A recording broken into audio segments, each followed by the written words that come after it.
इस घर में पिछले कुछ महीनों से जो सब हो रहा था वह बहुत ही अजीब था। इतना अजीब कि अब मैं भी उसके बदले में कुछ अजीब करने को तैयार हो गई थी। मैं अपने पति के कपड़े पहन रही थी क्योंकि मुझे अपने पति की तरह नजर आना था।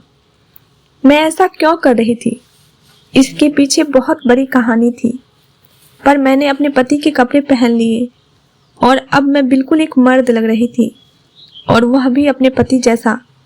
मैंने गमछा भी अपने चेहरे पर लपेट लिया था कि मेरा मुंह नजर ना आए, और मैं उस घर के अंदर चली गई। अभी मैं घर के अंदर गई थी कि मैंने भारी सी आवाज में कहा, आ गया हूं मैं। और उसके बाद जो वहां पर हुआ वह देखकर मैं हैरान रह गई। वह सारी औरतें मेरी तरफ ऐसे लपकी थी कि जैसे मैं आम आदमी नहीं बल्कि कोई बहुत बड़ा हीरो हूं। और उसके बाद उन्होंने मुझे एक झूले पर बिठा दिया, मेरे आसपास बैठ गई। एक औरत मेरे पैर दबाने लगी तो दूसरी औरत मेरे सिर की दबाने की कोशिश करने लगी, और तीसरी ने तो मेरे साथ ऐसा किया कि मेरे पति का नाम रमेश था। बहुत ही रंगीन मिजाज आदमी था, लेकिन वह उन लोगों में से था जिसे खूबसूरती देखने का शौक था, लेकिन बाद में हाथ लगाने की हिम्मत नहीं करता था। बस दूर से लड़कियों को देखता रहता था, क्योंकि बाजार में औरतों के कपड़ों की दुकान थी। पूरे दिन उसकी दुकान पर औरतें आती थी और उसे यह आदत पड़ गई थी। पर मुझे पता था कि वह ऐसी वैसी हरकत करने के काबिल नहीं है, और अब हम घर बदल रहे थे। मेरे पति ने कहा कि आसपास देख लेंगे, जो घर सबसे अच्छा हुआ उसी से ज्यादा मेल मिलाप रखेंगे। मैंने कहा कि हाँ ठीक है। पहले हम लोग किराए पर रहते थे और किराएदार की कोई मोहल्लेदारी नहीं होती, लेकिन जब अपना घर होता है वहां पर मोहल्ले में पड़ोसियों के साथ अच्छी बात हो तो उसका फायदा भी होता है। पर आजकल हर कोई इस काबिल नहीं होता, लोग बड़े अजीब होते हैं। मेरे पति ने कहा कि तुम अकेली रहती हो और मैं भी पूरा दिन दुकान पर रहता हूँ, इसलिए किसी न किसी से यारी दोस्ती बनानी ही पड़ेगी। हम लोग एक नए मोहल्ले में आ गए। यह मोहल्ला बहुत भरा हुआ था, यहाँ बहुत सारे घर थे, बड़ी रौनक थी। मैं भी खुश थी कि मेरा अपना घर बन गया था। मेरा पति काम बहुत अच्छी तरह से करता था, पूरा दिन दुकान पर बैठता था, मुझे उससे कोई सी मसला नहीं था। जब हम लोग यहाँ पर आए तो साथ वाले घर में एक पति पत्नी रहते थे। उसकी पत्नी बहुत अच्छी थी, उसका नाम नेहा था। जब हम लोग घर में काम कर रहे थे तो वह मेरे लिए चाय बनाकर ले आई, और उसने कहा कि आप तो हमारी पड़ोसी हैं, और सोचा कि आप शिफ्टिंग कर रहे हैं तो मैं आपके लिए चाय बनाकर ले आई। मैंने अपने पति से कहा कि देखो कितने अच्छे लोग हैं, तो उसने कहा नहीं, इतनी अच्छी भी नहीं है, अजीब सी औरत है, वजन देखा है इसका, जैसे धरती का बोझ है। मैंने कहा कि आपको उसके वजन से क्या है, आपने देखा नहीं, वह हमारे लिए चाय बनाकर लाई है और वही हमारी पड़ोसन है। मेरे पति ने कहा पड़ोसी घर के सामने वाले भी होते हैं, रुको मैं किसी बहाने से उनके घर जाता हूँ, देख कर आता हूँ कि घर में कौन है। मैं हैरान थी कि मेरे पति को क्या हो गया है। सब लोग कहते थे कि इस आदमी से शादी ना करो, औरतों की चीजों की दुकान बनाकर बैठा है, इसका दिमाग भी किसी औरत से कम नहीं होगा। मुझे उस वक्त तो इस बात पर गुस्सा आता था, लेकिन बाद में मुझे पता चला कि हाँ ऐसा ही था। मेरा पति मेरे सारे मामलों में बोलता था। अगर मैं अपनी मर्जी से कोई साड़ी पहन लेती तो कहता था नहीं यह अच्छी नहीं लग रही है, इसके साथ दूसरा वाला ब्लाउज पहनकर आओ, इसके साथ दूसरा जूता पहन लो। मुझे उसका मामले में बोलने अच्छा नहीं लगता था। मर्द इस तरह की हरकतें करे तो बिल्कुल अच्छा नहीं लगता था। ऊपर से हमारे यहाँ अभी तक कोई संतान भी नहीं हुई थी, और सब लोग मेरे पति पर ही शक करते थे और बातें करते थे। वे कहते थे कि यह बच्चा पैदा करने के काबिल नहीं है, इसका इलाज क्यों नहीं करवाते। मुंह पर तो कोई नहीं कहता था, लेकिन पीठ पीछे बातें सुनने को मिलती थी, तो बहुत बुरा लगता था। मेरा पति ना सिर्फ औरतों के कपड़े बेचता बल्कि कभी कभी उनको खुद भी साड़ी पहनाकर दिखाता था कि यह देखो आंटी जी, यह देखिए यह क्या है, क्या सामान आया है। इस तरह की बातें करता था। ठीक है, उसका काम था और माल बेचने के लिए ग्राहक को खुश करना पड़ता है, ना जाने क्या क्या करना पड़ता है। लेकिन फिर भी जो लोग इस काम को नहीं समझते उनको यह सब कुछ अजीब लगता है। मेरे घर वालों को भी यह सब कुछ बहुत अजीब लगता था। वही बात हुई जो उसके सामने वाले के घर में दोस्ती यारी लगाने का ठान ली थी। उसने कहा कि एक आंटी रहती है, बहुत अच्छी औरत है। मैंने कहा कि अच्छी औरत है, पानी तक तो पूछा नहीं और तुम वहां पर 2 घंटे बिताकर आ गए। अच्छी औरत होती तो हमारा थोड़ा सा ख्याल करती, जैसे साथ वाली हमारे लिए चाय लेकर आई थी। उसने कहा कि हाँ, यह बात तो तुम ठीक कह रही हो। खैर रात हो गई है, अब हम लोग इतना थक गए थे। मैंने कहा कि मैं तो खाना नहीं बना सकती, कुछ ऑर्डर कर लो। लेकिन पहले ही इस शिफ्टिंग में इतने पैसे लग रहे थे कि ऑर्डर करने का दिल नहीं कर रहा था। थोड़ी देर बाद देखा तो सामने वाली आंटी हमारे लिए खाना बनाकर ले आई। उसके साथ उसकी एक बेटी भी थी। उन्होंने हाथ में इतना खाना उठाकर लाया था कि जैसा शादी का खाना है। हमारे लिए शाही पनीर, दाल मखनी, चावल, रोटियां, पराठे, यहाँ तक कि थर्मस में गरम गरम चाय भी डाल रखी थी और उसके साथ खाने के लिए नमकीन और बिस्किट भी थी। वो सब कुछ हमारे पास रख के चली गई और कहा कि आप लोग थक गए होंगे, आराम से खा लीजिएगा, चाय भी पी लीजिएगा। अब मेरे पति ने मेरी तरफ देखा और कहा कि तुम्हें तो लोगों की पहचान ही नहीं है। एक औरत तुम्हारे लिए खाली चाय बनाकर लाई तो तुम उसको ही बहुत अच्छा समझ रही थी। यह देखो, ऐसे व्यवहार रखा जाता है लोगों के साथ। ऐसे होते हैं खानदानी लोग। इतना सारा खाना अगर हम लोग कहकर भी ऑर्डर करते तो हमारे कितने पैसे लग जाते। अरे यह खाना तो हम कल भी खा लेंगे। मेरे पति ने खाना निकालना शुरू कर दिया और वो खाना बहुत ज्यादा स्वादिष्ट था। वह कहकर, है ना, पुरानी आंटी होती है, उनके हाथ में बहुत स्वाद होता है। और ऐसा ही था। खाना तो वाकई बहुत मजेदार था। मैं भी चुप हो गई। मैंने कहा कि हाँ, ठीक कह रहे हो तुम, लेकिन मुझे वो आंटी ज्यादा अच्छी नहीं लगी थी। पहले ही दिन हमारे लिए इतना कुछ कर रही थी, पता नहीं हमसे किस परिणाम की उम्मीद लगाकर बैठी थी। सुबह वह हमारे लिए नाश्ता भी लेकर आई और बर्तन लेने के लिए भी खुद ही आ गई। अब यह कुछ ज्यादा ही हो रहा था। मैंने उनको कहा कि आप इतना नहीं करें, तो उसने कहा कि आप को हमारे पड़ोसी हो, आप लोगों ने यह घर ले लिया है और हमारे घर में ना कोई मर्द नहीं है। हम आप लोगों की मदद करेंगे, कभी आप हमारी मदद कर देना। मैं समझ गई कि किस लिए सब कुछ कर रही हैं। फिर मैंने सोचा कि चलो ऐसा है तो कोई मसला नहीं, इतना तो बंदा कर ही लेता है। मैंने भी कह दिया कि ठीक है, हमारे पास गाड़ी भी थी और उनके पास गाड़ी नहीं थी। उन्होंने सोचा होगा कि कभी कहीं जाना होगा तो हमारी गाड़ी उनके काम आ जाएगी, पति है गाड़ी में छोड़ आएगा। लेकिन यह तो बात की बात है, आंटी मेरी जिंदगी में तो बहुत बड़ा तूफान लेकर आने वाली है। हमारा घर सेट हो गया, ज्यादा वक्त नहीं लगा। हम लोगों ने बड़ी अच्छी तरह से शिफ्टिंग की थी, चीजों को बहुत अच्छी तरीके से रखा था। जो चीज पुरानी थी उनको वहीं पर छोड़ दिया था। मेरे घर से हो गया था। मैं बहुत खुश थी। अब मैंने पूजा रखनी थी और उसकी तैयारियां में लगी थी। इसमें भी उस आंटी ने उसकी बेटियों ने बहुत साथ दिया। जब मैंने उनको पूजा में आमंत्रित करने गई तो मुझे यह पता चला कि उसके घर में तो बेटियां ही बेटियां थी।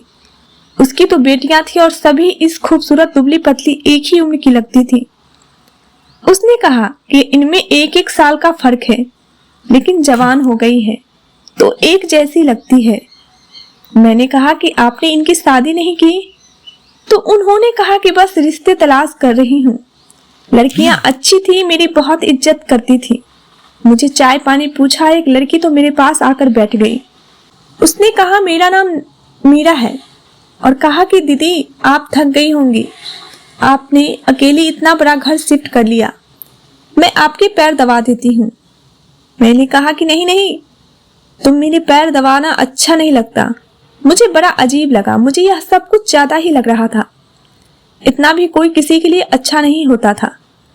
लेकिन अब हम लोग ऐसे समाज में रहते हैं कि जहाँ कोई किसी के साथ थोड़ा सा भी अच्छा करता है तो हम यह नहीं कहते कि तुम्हारा शुक्रिया, हम यह सोचने लगते हैं कि यह मेरे साथ अच्छा क्यों कर रहा है, कहीं इसके दिल में कोई बात तो नहीं है, इसको मुझसे कोई मतलब तो नहीं है। क्या करी, जमाना आजकल ऐसा ही हो गया था। लेकिन बस सादा सा मर्द है, ऐसा नहीं है कि जिससे शादी करने की कोई औरत सपने देख सकती है। बस सीधा साधा है। मुझे कभी कभी ऐसा लगता है कि मेरे पति के अंदर एक औरत भी रहती है। औरतों की बातें करना उसको बहुत ज्यादा अच्छा लगता है। तो कहने लगी कि तुम पागल हो, अरे मर्द तो मर्द होता है और उन औरतों के लिए यह मर्द नहीं है। सिर्फ एक अपनी दुकान की वजह से औरत बनता हूँ, वरना ये औरत दुकान तक हड़प के खा जाएंगी और तुम हाथ मलती रह जाओगी। ऐसे में हमारे पास कुछ नहीं बचेगा। मैंने कहा पहले कुछ नहीं था, पर अभी अभी हमने घर बनाया है, गाड़ी ली है, इससे पहले कुछ नहीं था। अब दुकान भी अच्छी छुड़वाई है, पहले की वजह से फंसी हुई थी। भगवान की बड़ी कृपा है हमारे ऊपर, सब कुछ ठीक है। बच्चे नहीं है इसलिए ज्यादा खर्च भी नहीं है। हमारे घर अब तो घर भी अपना हो गया है और सवारी भी अपनी बन गई है। उसने कहा कि फिर तो तुम्हारा पति के पास बहुत पैसे रहते होंगे और वह सारे पैसे निकाल देगा। और अब तुम बात कर दी तो मैं भी तुम्हें बता दूं कि एक दिन मैंने उस आंटी जी के घर 2 किलो पनीर लेकर जाते हुए देखा है। तुमने मंगवाया था क्या उससे पनीर?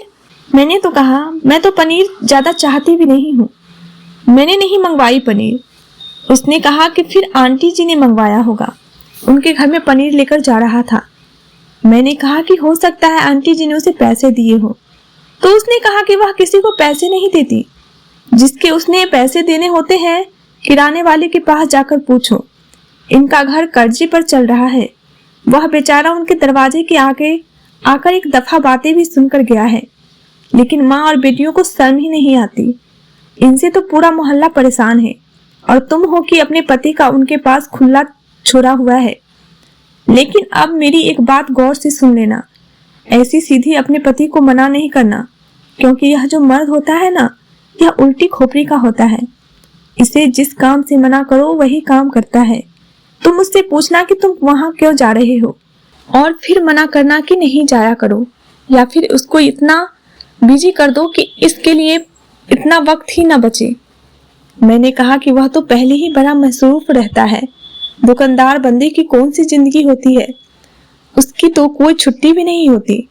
तो वह कहने लगी कि अगर फिर भी वह अपना कारोबार छोड़कर इन लोगों के पास आता है तो इसका मतलब कि बात तो पहले ही आगे निकल चुकी है, अब तुम क्या बचा लोगी। मैंने कहा कि ऐसी बातें नहीं करो। उसने कहा कि मेरी मानो बहन, अपने पति को बचा लो। तुमने आजकल के ड्रामा फिल्मों में नहीं देखा यह सब कुछ कितना हो रहा है।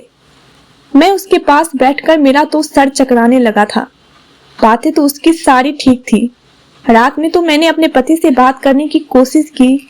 मैंने कहा कि यह बार बार सामने वाली आंटी के घर क्यों चले जाते हो और आप मुझे बताते भी नहीं हैं, पूछती हो तो गुस्सा हो जाते हैं। उसने कहा कि मैं बार बार नहीं जाता, उनको काम होता है तो वह बुला लेती है। मैंने कहा कि अगर उनके इतने काम है तो वह काम किसी आदमी को क्यों नहीं रख लेती। इस घर में भी कुछ काम रहते हैं जो अभी नहीं हुए हैं। अपने घर के काम तो अपने कभी नहीं किया। इस बात पर मेरा पति गुस्सा करने लगा और आज मुझसे इस तरह से बोलने लगा जैसे आज तक नहीं बोला था। मैं तो हैरान थी कि इसके अंदर इतना गुस्सा कहाँ से आ गया। उसने कहा कि सारा घर तो बदल कर दिया है, तुम अभी भी कहती हो कि मैं काम नहीं करता। मैंने कहा कि अच्छा गुस्सा ना करें, मुझे तो उससे डर लगने लगा था, क्योंकि इससे पहले वह कभी भी इस तरह से मुझ पर चिल्लाया नहीं था। लेकिन मैं उसे रोक नहीं पा रही थी। वह सामने वालों के घर चला जाता था, बार बार जाता था, उनके लिए चीजें भी लेकर जाता था। वह भी बार बार उसे फोन करके बुलाती थी। एक दिन मैं चली गई और सोचा कि आज सीधा जाकर कह दूंगी कि मेरे पति को क्यों बुलाती हो। पर मैं अंदर गई तो उन लोगों ने मेरी इतनी सेवा की कि मैं हैरान रह गई। एक लड़की ने देखा कि मेरे पाँव पर मिट्टी लगा गई है तो उसने मेरे पाँव की मालिश शुरू कर दी। दूसरी ने मेरे लिए चाय बना ली, तीसरी हलवा बना ली और एक ने कहा दीदी आपका सर दबा देती हूँ। आप बहुत थकी हुई लग रही हैं, अकेली रहती हैं, आपके बाल खराब हो रहे हैं। किसी ने कभी अपने सर में तेल नहीं लगाया। मैं लेट गई, उन्होंने मेरी इतनी सेवा की कि मैं जो बात करने गई थी वह कर ही नहीं पाई। मुझे मौका ही नहीं मिला, मैंने उनसे कुछ बोला ही नहीं और वहां से वापस आ गई। लेकिन रात को मैं यह सोचने लगी कि अगर यह लोग मेरी इतनी सेवा करते हैं तो मैं कुछ नहीं बोल, तो इसका मतलब है कि यह मेरे पति के साथ भी ऐसा ही करती होंगी, तभी वह बार बार वहां जाता है। रात हुई तो मैंने सोचा कि पति की सेवा खुद ही कर लेनी चाहिए। वैसे भी यह मेरा धर्म है, यह नहीं हो कि उसे वहां जाना पड़े। मैंने कहा मैं आपके पैरों की मालिश कर देती हूँ। तो उसने कहा तुम्हें आज यह ख्याल कैसे आया? मैंने कहा मैं पत्नी हूँ आपकी, सेवा करना तो मेरा ही काम है ना। उसने कहा लेकिन मेरे पैरों में दर्द नहीं है, फिर मैं कौन सा काम करता जिससे मेरे पैरों में दर्द हो जाए। मैंने कहा तो फिर सर में तेल लगा देती हूँ। दूसरे का क्या, सर में तेल नहीं लगाना नहीं तो सुबह मुझे बाल धोने पड़ेंगे, मुझे जल्दी जाना है। मैंने कहा तो फिर हाथों पर लगा देती हूँ। तो उसने कहा मेरे हाथों में कौन तेल लगाता है, क्या हो गया है तुम्हें? मैंने कहा बस मुझे आपकी सेवा करनी है, मैं आपसे बहुत प्रेम करती हूँ। तो मेरे पति कहने लगे मुझे पता है कि मुझसे बहुत प्रेम करती हो। मैंने कहा फिर पता है तो मेरी बात क्यों नहीं मान लेते? मैं थोड़ा सा अच्छे से पेश आने की कोशिश कर रही थी पर मेरा पति मेरी बातें सुनते ही सो गया। सुबह मैंने यह बात अपनी पड़ोसन को बता दी। उसने फिर से मेरे कान भरे और कहा अपने पति को उस घर में नहीं जाने दो, जाकर उन लोगों से बात करो, झगड़ा करो, उसे लड़ाई करो। लेकिन जैसे ही मैं झगड़ा लड़ने जाती वह लोग मेरी सेवा करके मुझे बिल्कुल ही चुप करवा देती थी। लेकिन मेरा पति वहां बार बार क्यों जाता था और फिर बहाने भी करता था। अब मैंने सोच लिया था कि मुझे कुछ और ही सोचना होगा। मुझे किसी तरह यह देखना होगा कि जब मेरा पति वहां जाता है तो क्या करता है, क्योंकि एक तो वहां जाता है तो 2 घंटे तक वहीं बैठ जाता है। लेकिन यह काम किसी सीधे तरीके से होने वाला नहीं था, मुझे एक प्लान की जरूरत थी। मैंने वहां अपने पति से कह दिया कि मुझे कुछ रुपयों की जरूरत है, मुझे कुछ सामान लेना है। उसने कहा कि घर का सामान तो हम ले आए थे और कपड़े के तुम्हारे मेरी दुकान पर जाते हैं और कौन सा सामान लेना है। मैंने कहा क्यों, कपड़े के अलावा और कोई चीज नहीं होती? मैं दिल में सोच रही थी कि आज मुझसे सवाल क्यों कर रहा है। पहले तो मैं इससे पैसे मांगती थी तो फौरन पैसे निकाल कर मुझे दे देता था। मैंने कहा कुछ पैसे चाहिए और भी चीजें होती हैं। उसने कहा कि अभी मेरे पास पैसे नहीं है। मैं हैरान रह गई कि पहले जैसा उसने मुझे इनकार किया, लेकिन जब शाम हुई तो मैंने अपने घर की छत से देखा कि वह सामने वाली औरत के घर बहुत सारा सामान लेकर जा रहा था और मुझे साथ वाली औरत ने बताया था यह तो किसी से सामान मंगवाती है तो 1 रुपया भी नहीं देती और तुम्हारे पति से भी अगर सामान मंगवाया है तो खुद से पैसे नहीं दिए होंगे। मुझे बहुत गुस्सा आया कि मेरे पास मेरे पति के लिए पैसे नहीं थे और उनके लिए पैसे हैं और अब सामान लेकर जा रहा है। और फिर मुझे इस बात पर यकीन था।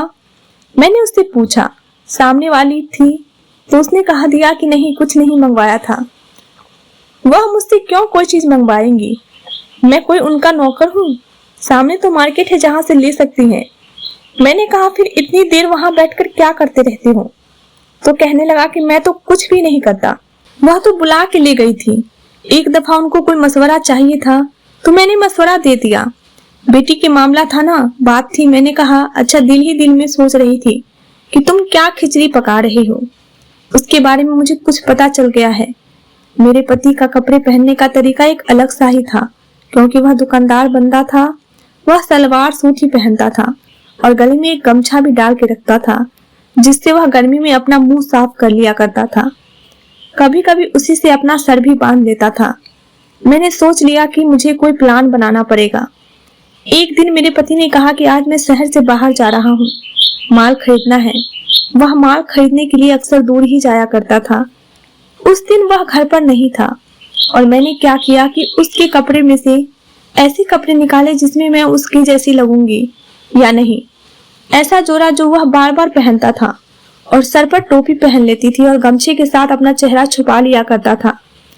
मेरा प्लान यह था कि मैं अपना चेहरा छुपाकर और अपने पति का हुलिया बनाकर सामने वाली औरत के घर जाऊंगी और मुझे पता चल जाएगा कि वहां पर मेरे पति क्या करते हैं। और अगर बाद में उनको पता चल भी गया तो मुझे कोई परवाह नहीं, मेरे कौन से अपने रिश्तेदार है, कह दूंगी कि मैं तो मजाक कर रही थी। मैंने ऐसा ही करना था, लेकिन मुझे थोड़ा डर भी लग रहा था और मैं थोड़ी परेशान भी हो रही थी। सोचा कि साथ वाली नेहा को बता देती हूँ, वह मेरी थोड़ी मदद कर देगी, हो सके तो उसे भी अपने साथ ले जाती हूँ। लेकिन जब पता किया तो पता चला घर पर नहीं थी। यह सामने वाली औरत की बेटियां तो थी, ये बड़ी अजीब थी। इन्होंने अपनी खूबसूरती के जाल में सबको फंसा के रखा था। तो मेरे पति कौन से खेत के मूली थे? मेरे पति भी बहुत जल्दी फिसल जाने वालों में से थे और इनको कोई शर्म भी नहीं थी। अपनी बेटियों को ऐसे करती हुई कि जो मर्जी करो, जिसको मर्जी अपनी बातों में लगाओ, पटाओ और उससे पैसे लो, घर के सामान मंगवाओ, उतनी बुरी शिक्षा दे रही थी। उनको ऐसी औरतों पूरे समाज में सबका नाम बर्बाद करती है और इनको जरा शर्म नहीं आया कि मेरे पति को अपनी बातों में लगा लिया। आज इन औरतों को मेरे हाथ से बचना नहीं था। अगर मुझे पता चल जाता कि वहां पर कुछ फालतू हो रहा है, कोई उल्टा सीधा काम हो रहा है, तो मैंने किसी का भी लिहाज नहीं करना था। जो मेरे दिल में आता मैं बोल देना था। मैं बहुत ज्यादा गुस्से में थी, अकेले जाते हुए डर रही थी, लेकिन अब मुझे अकेले ही जाना था क्योंकि नेहा तो घर पर नहीं थी, इसलिए मुझे खुद जाना था। काम थोड़ा मुश्किल था पर करना तो था ही। तो मैं रात के समय घर में गई और अक्ल से काम लेते हुए मैंने ऐसा किया कि पहले से ही बिजली बंद कर दी ताकि वह लोग मुझ में पर ज्यादा ध्यान नहीं करें। मैंने जैसे ही घर में पांव रखा तो आंटी जी ने कहा, आ गया तू? रमेश बेटा देख, अचानक से बिजली को क्या हो गया है, आजा इधर मेरे पास बैठ जा। मैं जाकर बैठी थी कि उसकी सारी बेटियां मेरे पास आकर बैठ गईं। एक बेटी तो पैरे में बैठ गई और एक ने मेरा बाजू पकड़ लिया। और फिर उसके बाद जो वहां पर हुआ वह देखकर तो मेरी आंखों से आंसू ही आ गए। मुझे ऐसा लगने लगा कि जैसे मैं इस दुनिया की सबसे ज्यादा बुरी और सबसे ज्यादा गलत सोचने वाली औरत हूँ और मेरे दिमाग में बहुत ज्यादा गंदगी भरी है, क्योंकि जो मैंने सोचा था ऐसा कुछ भी नहीं था। वह कहने लगी, भैया भैया आपके लिए चाय लेकर आए हैं। भैया आपने हमारा वह काम कर दिया क्या? भैया आप कैसे हैं? अरे आप आज इतनी कमजोर क्यों लग रहे हैं? यह लाइट कैसे बंद हो गई? उनकी जवान तो भाई भाई बोलते हुए रुक ही नहीं रही थी। मैंने बहाना किया कि 1 मिनट में लाइट देख कर आता हूँ और जल्दी जल्दी उठकर वहां से घर आ गई। मैं यह कैसे भूल गई कि इन बेचारियों का कोई भाई नहीं था और इस औरत का कोई बेटा नहीं था, इसलिए शायद उन्होंने मेरे पति को ही अपना बेटा और भाई समझ लिया था, वरना वह ऐसा क्यों कहती। मैं वापस नहीं गई। वह लोग मुझे बुलाने के लिए आए और कहा कि रमेश भैया है, तो मैंने कहा कि नहीं, वह घर पर नहीं है, पहले थे लेकिन चले गए हैं। कहने लगी, पता नहीं दीदी क्या हुआ है, लाइट खराब हो गई। मैंने कहा कि ठीक हो जाएगी। फिर मैंने खुद ही जाकर लाइट का बटन भी ठीक कर दिया, लेकिन मुझे बहुत बुरा लग रहा था, इसलिए जब मेरा पति घर पर आया तो मैंने उसको सब कुछ बता दिया। रोना शुरू कर दिया। वह भी हैरान रह गया। उसने कहा कि सीता, मुझे नहीं पता था कि तुम इतना ज्यादा सोचोगी, लेकिन उन्होंने मुझे अपना भाई बना लिया क्योंकि उनका कोई भाई नहीं था। वह सब बहुत अच्छी हैं, मैं तो सिर्फ उनकी मदद कर रहा था, उनके घर के काम कर लेता था, उनको कोई चीज लेकर दे देता था और मेरी दुकान से भी लोग काफी सामान ले रही थी। उनकी बड़ी बेटी की शादी होने वाली है, इसलिए आंटी मुझसे मशवरा करती थी। मुझे नहीं पता था कि तुम इतना परेशान थी। अगर तुम ज्यादा परेशान थी तो तुम्हें मुझसे बात करनी चाहिए थी ना।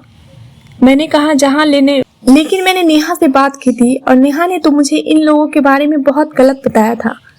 बाद में एक ऐसी बात पता चली जब मैं भी हैरान हो गई, क्योंकि कुछ पान ने अपने भाई के लिए इनकी बड़ी बेटी का रिश्ता मांगा था, लेकिन इन लोगों ने मना कर दिया था क्योंकि नेहा का भाई शराबी था। तब से वह उनकी दुश्मन हो गई थी और उनको पूरे मोहल्ले में बदनाम करती फिर रही थी।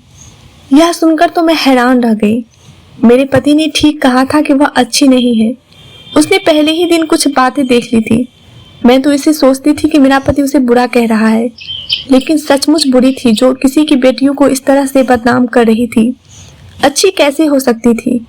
वह लड़कियां बहुत अच्छी थी, तभी तो जब मैं चाहती थी तो वह मेरी इतनी सेवा करती थी। अगर वह मेरे पति के साथ बुरी होती तो फिर मेरी इतनी सेवा क्यों करती? उसके बाद ही रक्षाबंधन आया। उन सब ने मेरे पति की राखी बांधी और मेरे पति ने उन सबको तोहफा भी दिया था। उसके बाद से हम लोग एक परिवार की तरह रहते थे। आहिस्ता आहिस्ता उनकी शादियां भी होने लगी। शादी मेरे सारा माल सामान मेरे दुकान से ही लेती थी। इस तरह हमें फायदा भी हो रहा था और उन लोगों को भी हमारा फायदा था। इसके बाद भी हमें उन लोगों से कोई मसला नहीं हुआ। जब मेरे यहाँ संतान हुई थी, आंटी जी ने बहुत ख्याल किया। उन्होंने भी बच्चे को संभाला तो इतनी ज़्यादा बीमार हो गई थी कि मुझसे उठा नहीं जा रहा था। अगर आंटी जी और उनकी बेटियां नहीं होती तो पता नहीं मेरा क्या होता। अपने भी साथ छोड़ गए, लेकिन पराइयों ने साथ दिया। मेरे घर को साफ किया, मेरे पति के लिए खाना बनाया, मेरे बच्चे का ख्याल किया, मेरा ख्याल किया। आंटी जी के पास बड़े बड़े नुस्खे थे। उन्होंने मुझे इतना प्रेम दिया, इतना ख्याल किया कि मैं बहुत जल्दी ठीक हो गई। अगर मेरी मन होती कि तो शायद वह इस तरह मेरा ख्याल रखती। यह तो शुक्र है कि मेरे पति ने मुझे सारी बात बता दी। आप लोग बताइए कि क्या आप लोग के साथ भी कभी ऐसा हुआ है कि जिसके बारे में जो सोचा होगा वैसा ना निकला हो? हाँ, यह समाज बहुत बुरा है, यहाँ पर लोग बहुत बुरे हैं, लेकिन यह किसके हाथ कहा था? सारा समाज ही बुरा है। हर कोई बुरा नहीं होता, कुछ लोग अच्छे भी होते हैं। और अगर आपने किसी के साथ बुरा नहीं किया तो आपके साथ बुरा नहीं होगा। भगवान आप सभी लोगों को हमेशा खुश रखे। अपनी कहानी सुनाने का यही मकसद था मेरा कि आप लोगों भी इस बात को समझे कि कभी कभी आपको आंखों देखा भी गलत होता है। कुछ लोग आपके लिए अच्छे होते हैं और कुछ लोग बहुत बुरे होते हैं। दोस्तों, वीडियो कैसा लगा कमेंट करके जरूर बताएं। वीडियो को लाइक करें और चैनल को सब्सक्राइब जरूर करें। धन्यवाद दोस्तों।